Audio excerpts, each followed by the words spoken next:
रोज सुबह जब मैं पूजा करता हूँ उसमें मैं वो वाक्य भी साथ में जोड़ता हूँ, ला इलाहा इल्लल्लाह मुहम्मदुर रसूलुल्लाह। दोस्तों, इस वीडियो को मैं आगे बढ़ाऊं उससे पहले मैं एक अपील करना चाहूँगा कि इस वीडियो को सभी भारतीय जनता पार्टी के जितने भक्त हैं, भक्तों के पास में अवश्य भेज देना। भक्तों में और सपोर्टर्स में एक फ़र्क होता है कि सपोर्टर सपोर्ट करता है, लेकिन गलत काम जितने भी होंगे पार्टी के उनके ऊपर ऑब्जेक्शन भी करता है, आवाज़ भी उठाता है, और अगर नहीं सुधरते हैं तो सुधारने की कोशिश भी करता है। लेकिन जो भक्त होते हैं वो ऐसे होते हैं कि वो आपको ही कोसना काटना शुरू कर देंगे, वो आपको गाली देनी शुरू कर देंगे, लेकिन चाटुकारिता की लिमिट उनकी खत्म नहीं होगी और वो उसमें भी दूरगामिता है, चाणक्य नीति है, अमित शाह की इसमें भी कोई नीति रही होगी, नरेंद्र मोदी की इसमें कोई नीति रही होगी, जैसे जैसे घिसे पिटे शब्दों को वहां पर आपके ऊपर फेंकना शुरू कर देगा।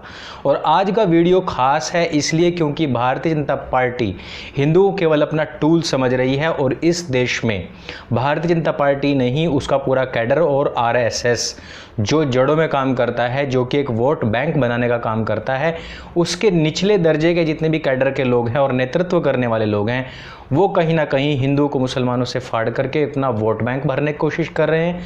और जो ऊपरी स्तर है वहाँ पर वो खुद भी ला इलाहा इल्लल्लाह गा रहे हैं। आज हम बात करेंगे पीयूष गोयल की, उनके सेक्युलरिज्म की, और उस झूठे सेक्युलरिज्म के ऊपर हिंदुओं को एक आई ओपनिंग, एक छोटी सी एक वो बात जिसमें कि आप समझ सकते हैं कि हम ला इलाहा इल्लल्लाह क्यों नहीं कह सकते हैं, चाहे वो संवैधानिक देश हो, चाहे वो सेक्युलर देश हो, और चाहे वो कोई धार्मिक देश हो। हम लोग ये क्यों नहीं कह सकते हैं, और जो कह रहा है वो हमारी आंखों में किस तरीके से धूल झोंक रहा है, क्योंकि मोदी है तो मुमकिन है।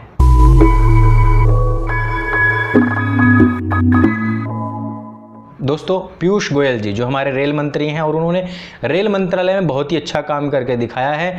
अब पूरी तरीके से रेलवे को प्राइवेट किया जा रहा है, करने जा रहे हैं, और इसका जो भी इम्पैक्ट पड़ेगा वो उस पूरे देश के ऊपर देखने को आप लोगों को मिलेगा। लेकिन जफर सरेसवाला जो भी पिछले दिनों इलेक्शन से जस्ट पहले ही इन्हीं लोगों को गाली देता आ रहा था, उसी के कार्यक्रम में जाते हैं हमारे पीयूष गोयल जी, और वहाँ पर जा कर के थोड़े से झिझकते हुए, थोड़ी सी नौटंकी सी दिखाते हुए कहते हैं कि क्या मैं वो शब्दों से शुरुआत करूं जो कि हमको बचपन में सिखाई गई थी, और वही ला इलाहा इल्लल्लाह, और इस पूरे शब्द को कहते हैं मुहम्मदुर रसूल अल्लाह। और इसका अर्थ मैं आपको बताने जाऊंगा तो आपके कान खड़े हो जाएंगे, और ख़ास तौर पर जितने भी भारतीय जनता पार्टी, नरेंद्र मोदी, अमित शाह के चाटुकार हैं, और जो उनको चाणक्य की उपाधि बार बार देने से नहीं थकते हैं। लेकिन पीयूष गोयल जी इससे आगे बढ़ कर के क्या कहते हैं? पीयूष गोयल जी कहते हैं कि मैं हर रोज़ाना पूजा से पहले इसको बोलता हूँ क्योंकि बचपन से मुझको पढ़ाया गया है। अब आप यहाँ पर दोगलापन देखिए कि भारतीय जनता पार्टी के वो नेता जो आप लोगों को ये कहते हैं कि भारतीय जनता पार्टी ऐसी एक पार्टी है जो हिंदुओं के रक्षार्थ यहाँ पर खड़ी हुई है, अन्यथा सब तो तुष्टीकरण की राजनीति करते हैं। आप मुझे एक शब्द ऐसा बताइए, कोई स्पीच मुझे बताइए, यहाँ पर हम राजनीतिक दुर्भावना से ऊपर उठ कर के सोचें जरा कि राहुल गांधी ने कभी ऐसा कहा है क्या मैं पूजा पाठ से पहले कभी भी मुहम्मदुर रसूलुल्लाह कहता हूँ?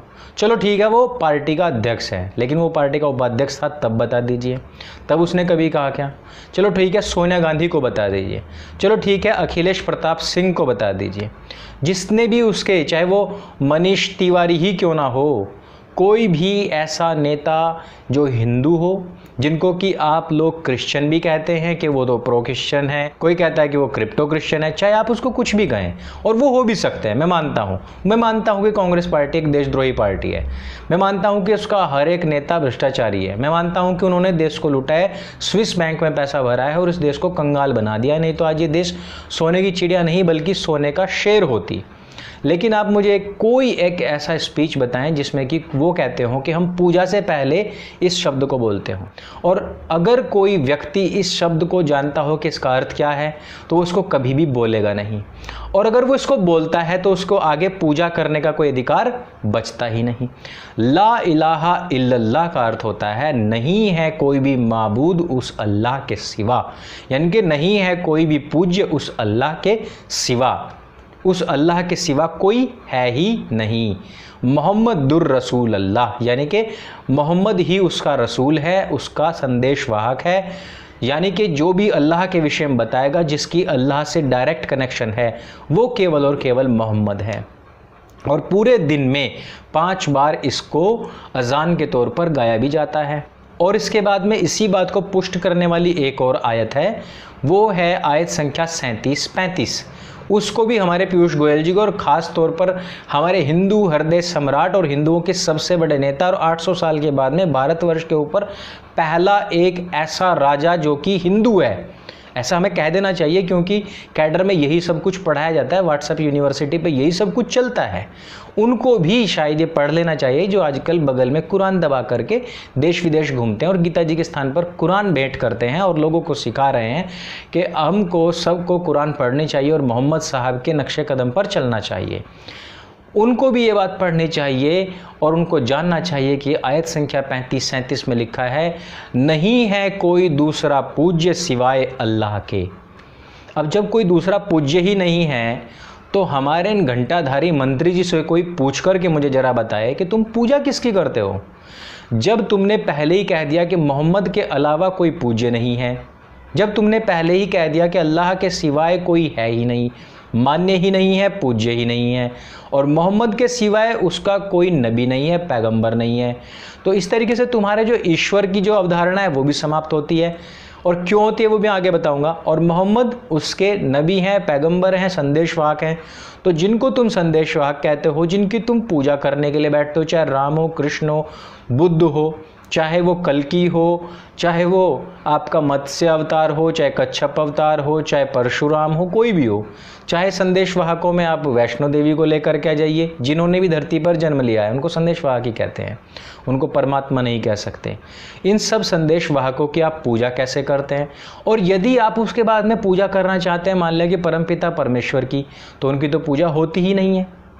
उनको पूजने के लिए आपको कहीं पर भी दिया बत्ती करने की, तस्वीर लगाने की, फ़ोटो लगाने की, मूर्ति लगाने की, आरती गाने की, घंटा बजाने की आवश्यकता ही नहीं है।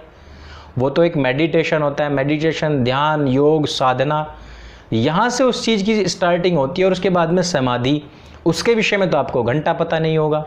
तो आप पूजा ही करते किसकी हैं? और अगर आप ये कहें कि ईश्वर अल्लाह तेरो नाम, तो ईश्वर और अल्लाह अगर उसी के नाम है, तो यह बात मुसलमान क्यों नहीं मानते हैं? वो ये क्यों नहीं कहते हैं कि ईश्वर अल्लाह तेरो नाम? दूसरी चीज़, ईश्वर और अल्लाह एक नहीं है। उसका कारण है क्योंकि वेदों में ईश्वर की जो अवधारणा है, जो उसका स्वरूप है, वो अल्लाह से सर्वथा भिन्न है। इसको मैं थोड़े से शब्दों से आपको बताना चाहूँगा। बाकी आप लोग जानते हैं और नहीं जानते हैं तो पिछले वीडियोस देख सकते हैं। मैं ये भी जानता हूँ कि इस वीडियो को कोई भी नेता, भाजपा का नेता देखने वाला नहीं है। इसका थंबनेल देखते ही भाग जाएंगे, तुरंत गालियाँ देनी शुरू कर देंगे, लेकिन फैक्ट के ऊपर कोई बात करना नहीं चाहेगा। यदि ईश्वर और अल्लाह एक ही होते तो इस्लाम की पहली बात नींव ही नहीं रखी जाती।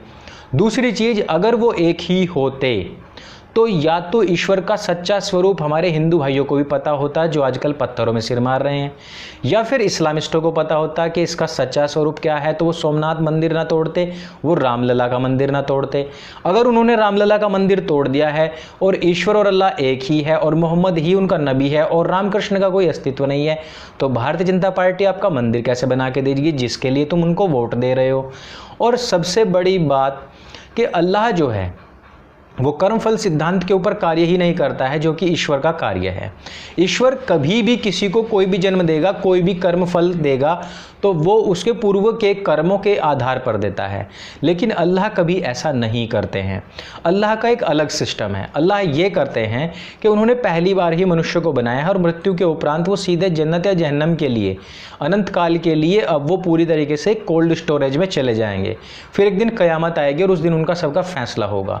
लेकिन आज की तारीख में यदि कोई मुस्लिम गरीब है, अमीर है, कोई बीमार है, कोई छोटा है, कोई नाटा है, कोई दुखी है, कोई सुखी है, वो अल्लाह मियाँ ने बिना ही बात के दे दिया है, क्योंकि उनका कोई पूर्व जन्म का कर्म नहीं था, तो उसका फल यहाँ पर देना बनता ही नहीं है।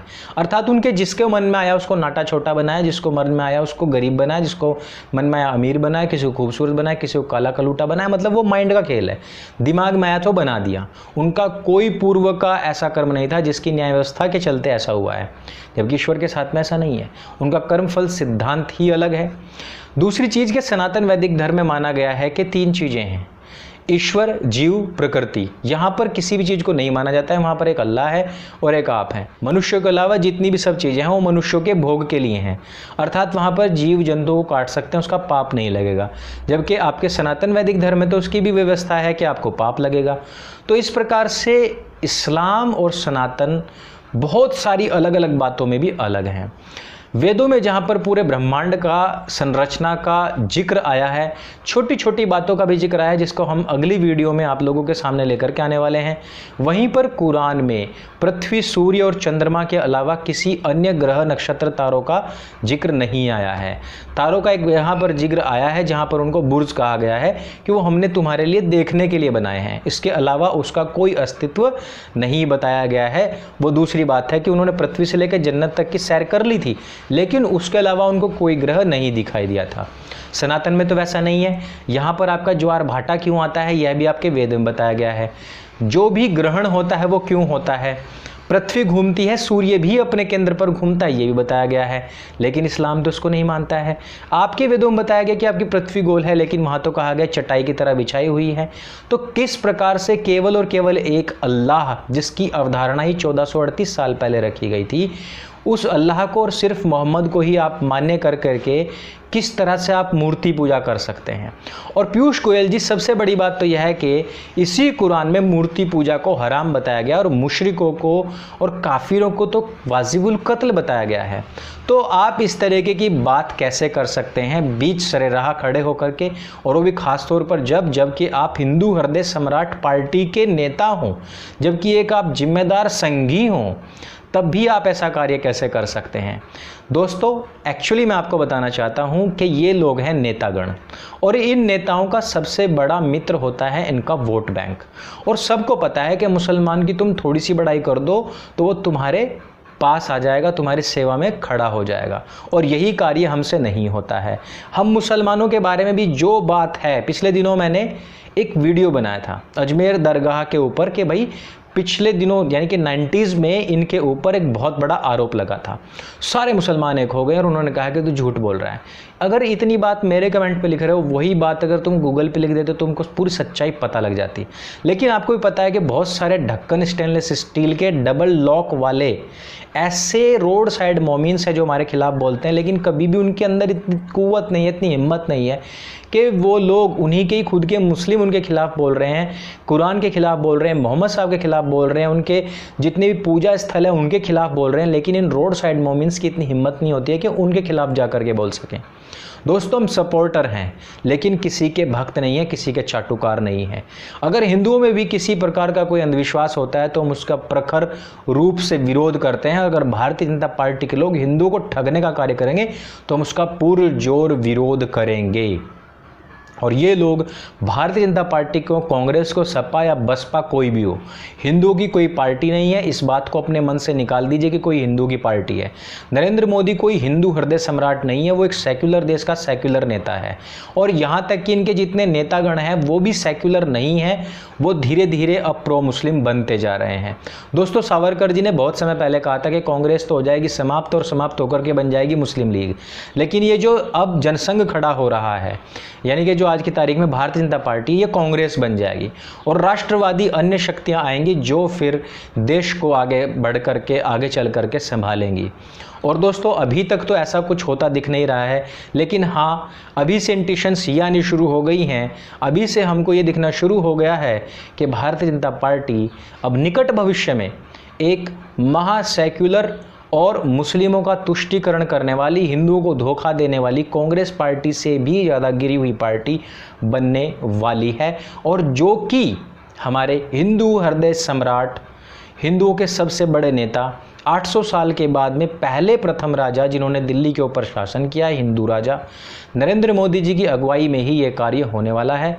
और अभी तो इनके अंदर के जो फफोले हैं वो उठेंगे, वो अभी निकलेंगे, और हिंदुओं को बड़ा ही आश्चर्य तब महसूस होगा जब पता लगेगा, जब इनके अंदर की और बहुत सारी दबी हुई बातें बाहर निकलेंगी। लेकिन पीयूष गोयल जी ने अभी हाल फिलहाल हमको बहुत निराश किया है और उनको अपने ही कॉन्सेप्ट क्लियर नहीं है। देश में किसी भी तरीके का संविधान हो, कोई भी देश हो, लेकिन इस बात से इनकार नहीं किया जा सकता है कि मुस्लिमों ने यहाँ पर आकर के आतंकवादियों की तरह हम लोगों की भावनाओं को आहत करते हुए हमारे करोड़ों लोगों को भी निपटाया है और हमारे हजारों मंदिरों को तोड़ करके सैकड़ों मंदिरों के ऊपर अपनी मस्जिदें बनाई हैं और आज तक वो लड़ाई बदस्तूर जारी है। और वो है सिर्फ किताबों की लड़ाई, वो है सिर्फ विचारधाराओं की लड़ाई और उसको आप इस तरीके की बेतुकी बयानबाजी से ख़त्म नहीं कर सकते, समाप्त नहीं कर सकते, बल्कि इसके लिए आपको अवेयरनेस प्रोग्राम चलाना चाहिए था, इसके लिए आपको ओपन डिबेट्स करनी चाहिए थी। तो दोस्तों इस वीडियो में सिर्फ इतना ही। अगर ये वीडियो आपको जानकारी से भरपूर लगे और आपको लगता है कि पीयूष गोयल जी ने गलत किया है तो इस वीडियो को सबके साथ में शेयर करें। और आपसी भाईचारे की बात अलग है, लेकिन पूजा पद्धति और पूजा पाठ में जो किताबों में लिखा हुआ है उसको एक्सपोज करना अलग बात है। मेरे संग बोलिए सत्य सनातन वैदिक धर्म की जय। जय हिंद, वंदे मातरम।